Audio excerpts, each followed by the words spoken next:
Stadium. Welcome back to the Traders Network. I'm Michael Yorba, your host, broadcasting to you live from the Dallas KFXR 1190 AM iHeart Media Studios and worldwide through yorbamedia.com. All right, I am joined on the show right now with Nathan Hansen, coming to us out of Canada, President, CEO, Robix Alternative Fuels, and symbol on the Canadian Stock Exchange, RZX. All right, Nathan, welcome to the show. How are you? Thank you very much. Very well, Michael. It's nice to meet you. You too. Glad to have you here. Nathan, you've been active in the capital markets since 1986, working on various teams of technical advisors, projects that range from oil and gas exploration and production to revolutionary technologies and the patents that are usually part of all of them. Would you give us just that's a very high-level bio on you, but give us a little flavor for who you are, and then I'd love to get into what Robix Alternative Fuels does. Yeah, well, my specialty is finding value in patents that have been brought to near commercial stage, combining them with capital markets at the junior level. And when we put these two together in our industry, we call them capital market shells that are dormant with some assets in them. And we find the development of those assets quite enjoyable and putting the team together. So in our world, it's about putting the planet first, adding people to it, and with capital A&D, profits. Okay. So that's our motto. Good model. Good model. Now talk to us about Robix Alternative Fuels. I got to look at your videos on your website. By the way, let's make sure that comes out here. ROBIX Fuels, FUELS.com. That's correct. And tell us what your company does. I'm really enthusiastic about your product. Okay. First of all, we're a technology suite. So we bring technologies. Our primary asset is the COVE. The COVE is an acronym for Clean Ocean Vessel. It's a mechanical recovery vessel as opposed to anything that deals with chemicals. This is purely mechanical recovery of spilt oil. So we're capable of recovering spilt oil at a very high rate of oil recovery and a high rate of efficiency. Rate of recovery is how fast can you pick it up, and the rate of efficiency is how much oil and water is mixed when you pick it up. The higher rate of efficiency and the higher rate of recovery is really what the 21st century is demanding in oil recovery. Now tell me how this works. We've got a few minutes in this segment, so we don't have to rush on this. Okay. How does a mechanical recovery vessel work? Let's say that BP oil spill that happened in the Gulf is an example. Yeah. Primary example. So you have a very high number of barrels of oil spilled into the ocean. And in the case of our vessel, heavy oil that gets more viscous through time because it's not recovered quickly was a challenge for that spill and all its contractors. Mm-hmm. So our vessel is capable of very rough sea conditions up to Beaufort 6, which is an 8-foot wave condition, is very capable of continuing to pick up the oil. On a mechanical basis, these are two contra-rotating drums, and those are evidenced if you see the video on how those drums match each other. They contra-rotate. Two physical principles are involved in that rotation. One is when you have metal contact to oil, the oil is called oleophilic. It wants to cling to the metal. Where it does not want to cling to water, that's oleophobic. So that's one physical principle, oleophilic. The second physical principle is that when two drums are placed close together and rotated in that fashion at recovery or at rotation speeds of near 40 RPM, you'll find giant drums moving at 40 RPM. It creates a vorticity in between those two drums, and that pulls the oil up at a much faster rate. So you get a high rate of recovery. And that's the basic two principles of the technology. Okay, oleophilic and vorticity. Here's the part that I'm excited about. You're not using any chemicals, so there's no residue left around to kill whatever biological entities are in the water, let alone the animal or wildlife. That's absolutely correct. Our goal is to be 100% oil recovery. We have done many tests on this, and this commercial vessel in its previous design was tested. The numbers were dramatic, 90 to 97% rate of efficiency. So you're picking up a very high rate of volume, and you're picking it up with little water in it.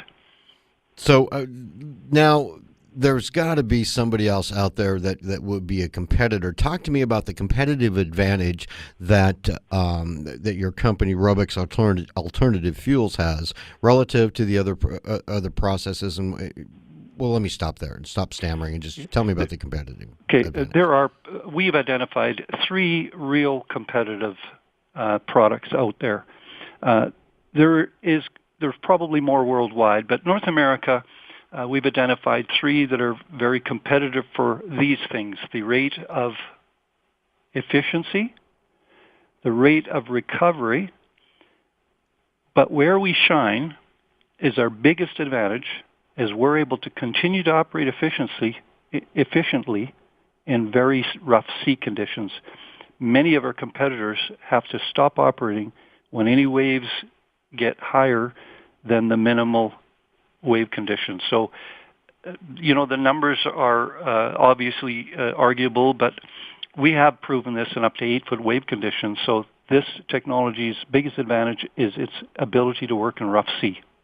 Let's talk about market share a little bit. I think we've got about 3 or 4 minutes left in this segment. Mm-hmm. You're in Canada, but yes. Oil spills don't just happen in your backyard. They happen all over the globe. Talk to me about getting the word out to the other, Singapore, Malaysia, China, things like that. Yeah, our goal. We're a new company. We only went public a year ago, and everything that we've planned is just coming to fruition now. We're launching our very first showcase 40-foot unit over the next few weeks. Our rollout globally is part of an aggressive plan, but we are a made in Canada and startup in Canada. So we start here and we move globally. We've identified a number of countries that are keen to have us involved in their protocol for mechanical oil recovery. And while I can't talk about which countries they are now due to discussions that we're having internally about which country we would like to start with, they're near to both our backyards. Talk to me about the cost efficiencies of working with your technology versus the technology, let's say, because I think it was primarily people running along the beach and then chemical technology that they were using for that BP spill. Talk to me about the dollars and cent efficiencies going with you versus the old-fashioned ways.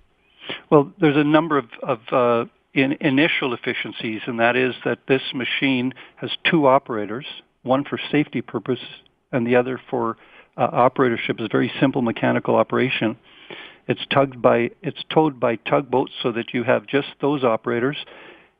So you don't have massive amounts of people necessary for the shoreline, except if we're not brought in quick enough. So it's an early recovery that is where it is necessary to have our equipment involved. For doing late stage cleanup, it's still there, but of course oil spreads around and wind blows and things go to the shore. So ours is an initial large tool out of a toolbox. So if we get to the spill soon enough, it's a big advantage. If we get there late, it just we're still an advantage, but it's harder work. Okay, all right. So, but what I'm trying to drive at is, what percentage would you attach to the cost savings going with bringing you in? Let's say that somebody was smart and they brought you in at the optimum time, right after it happened, versus what they were experiencing or BP had to experience in their cleanup efforts. Give me some kind of ratio. And I know you can't be exact, but generally. It's a good question, but very complex question because the variables are as dramatic as where the next storm is going to take place and what day it's going to hit in an area like the Gulf. The biggest, actually, is something that is difficult to answer accurately, difficult to answer even in general terms. Part of our business plan is to collect the oil and keep it for salability as a total recycling system for the oil. So that, combined with the lower costs of recovery and collection, is built into our model, but it's very complex. It'd be difficult to answer that in just a few moments. Got it. I can tell. But if somebody did want to drill down deeper into that question or the other ones that have come up off the show, what will be contact information for you for the listening audience to reach out to you? Two ways to reach out in our electronic world. I'm at nathan@robixfuels.com. That's Nathan at Robix, Robix, fuels spelled plural, FUELS.com. I can also be reached on my direct line, which is 250-683-8957. Okay. And the symbol again on your stock? RZX or RZX in Canada. And for those European, it's Frankfurt R0X. All right, Nathan, let's take a break now, and then we'll drill down into more of the technologies on the other side of this commercial break, all right? Sounds good. Thank you. You're welcome. We'll be right back with Nathan Hansen, President, CEO, Robix Alternative Fuels, RZX, robixfuels.com. We're going to drill down into this technology on the other side. We'll be right back.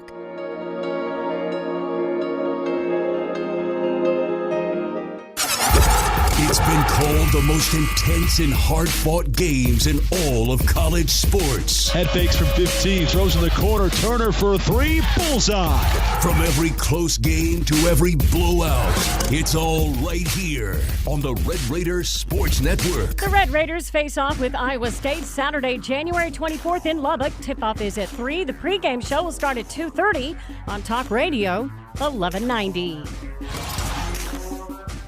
BTJ Consulting was founded specifically to consult with accredited investors on how best to manage their oil and gas investments. The emphasis is not only on direct participation in drilling projects, but includes opportunities in the purchasing of oil rigs, service and equipment companies, real estate and/or the purchase of royalty interest through lease pooling. This strategy further mitigates risk and spreads their clients' investments over the entire sector whenever possible. For more information, call 469-518-5008 or info@btjconsulting.com. 469-518-5008 or info@btjconsulting.com. That's 469-518-5008 or info@btjconsulting.com. And tell them Yorba sent you. Hi, it's Matt Patrick. Does the IRS believe you owe 10 grand or more and you don't think that you do?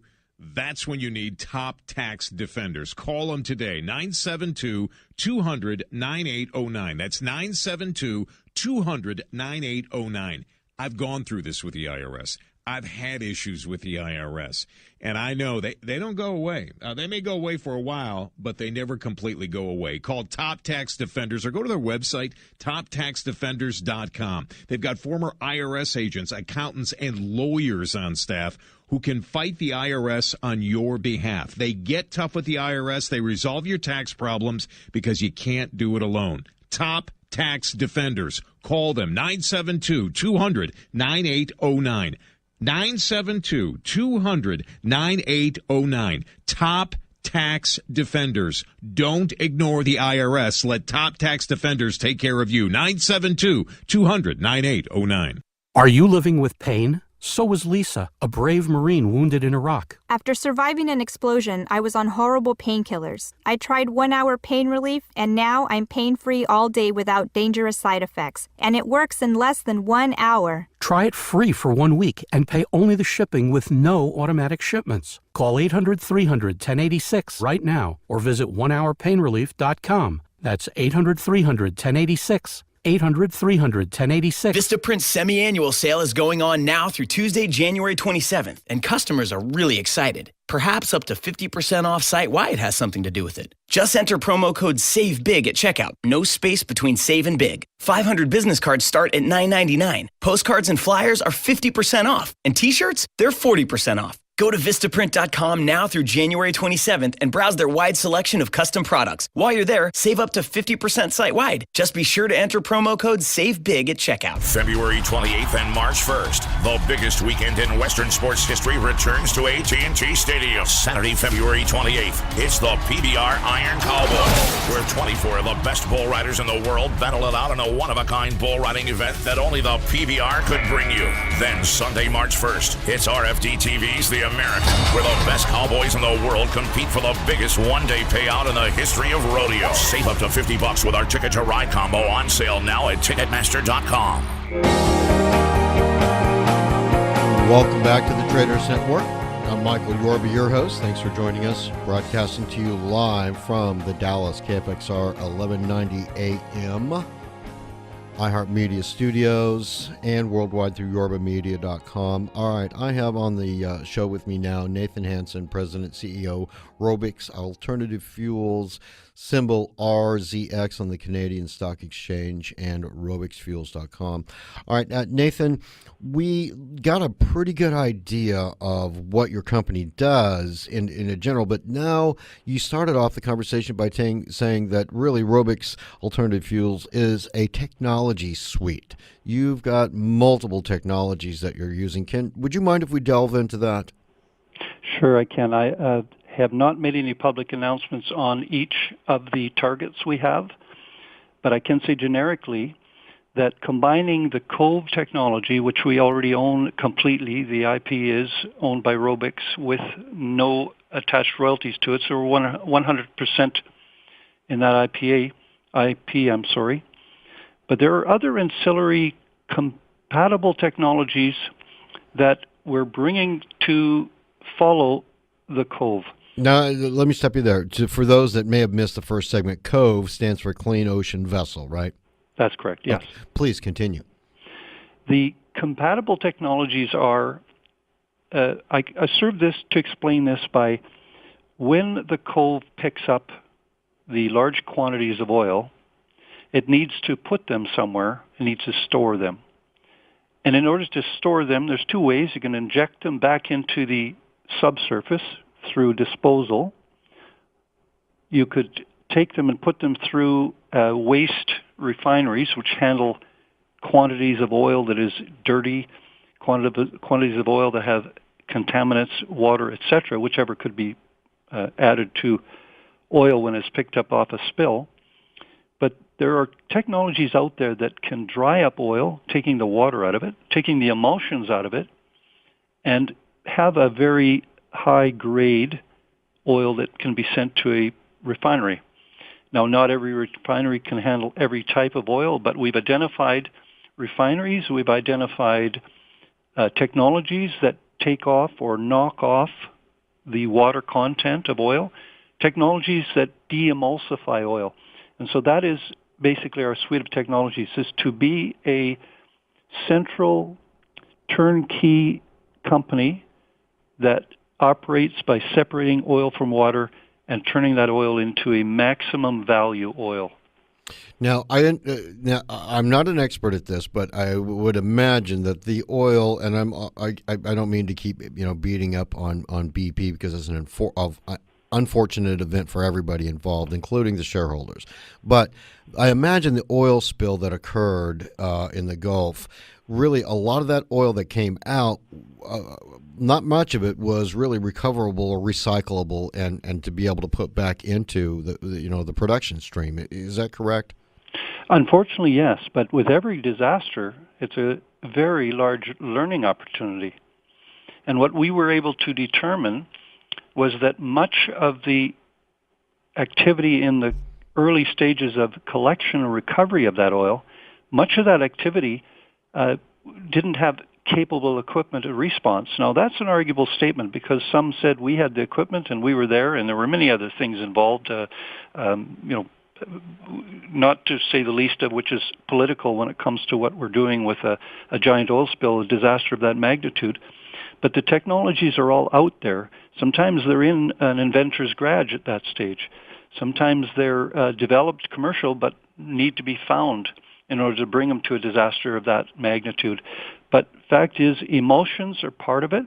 Weathered oil, leaving oil on the surface of water in an ocean for weeks, causes things to take place with viscosity, etc. So how we approach this is using the Cove technology is an extremely value. In the extreme value is in picking up quickly large rates. Then taking the ancillary compatible technologies and putting them through those processes. At the end of that day, or that week, or that period of time, short period of time, where you could market that product to is quite profitable. I would say dramatically profitable. I would imagine it is. Now, let's get back into the actual units that we're talking about. I think you would call it a unit, the clean ocean vessels themselves. Yeah. You're going to have your first commercial unit showcased here within a couple of weeks, if I'm correct, right? Yeah, a few weeks. Our first target date was the end of February. We're dealing with the government regulators at this point, so we're probably in that few weeks generally, but it's getting to that point now. We're at the 11th hour. So one of the key points that I got from the conversation with you is that being able to react quickly with the mechanical cleanup process that you bring to the market, which means to me, if you've got an oil spill in Singapore and you're in Alberta, Canada, you're going to have that. I mean, that'd probably take 3 to 5 days to get it from one coast to the other. You're going to have these things placed around the world to react quickly, aren't you? Yes, our business model allows for a customer to license our technology, and for us to construct a unit under that license, and then put it at their choice of location. So there are many locations around the world that are strategic, and Singapore is one of them. The Middle East has some of them. Canada, North America, East Coast, West Coast. There are a few locations. So our build-out will have more than one unit. This showcase unit is the first one. We'll have more than one unit built out for strategic locations geographically around the world. But at this point, we're an early stage company, so we start in Canada. Right. That's where the first one. Are there any other devices like this anywhere else in the world? Very unique. This is very unique. We know of basically none that are of this caliber, but we do know that there are other technologies around the world being developed to focus on mechanical recovery. And I champion all mechanical recovery systems because I'm of an age that have children, grandchildren. It is not a nice thing to picture them having to clean up somebody spilt oil 25 years later. That's the case with the Alaska spill and the Exxon Mobil spill in the Gulf in Alaska. That was 25 years ago, and they're still picking up tar balls on the shore.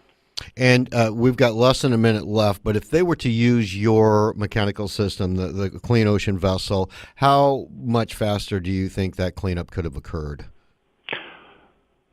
Well, with more than one unit in the BP spill, right, it would have been weeks, wow, and it would have been completely recovered. Even though that spill was coming from the bottom of the ocean and the flume was spreading to the top as it was reaching the surface, it still could have been handled in weeks.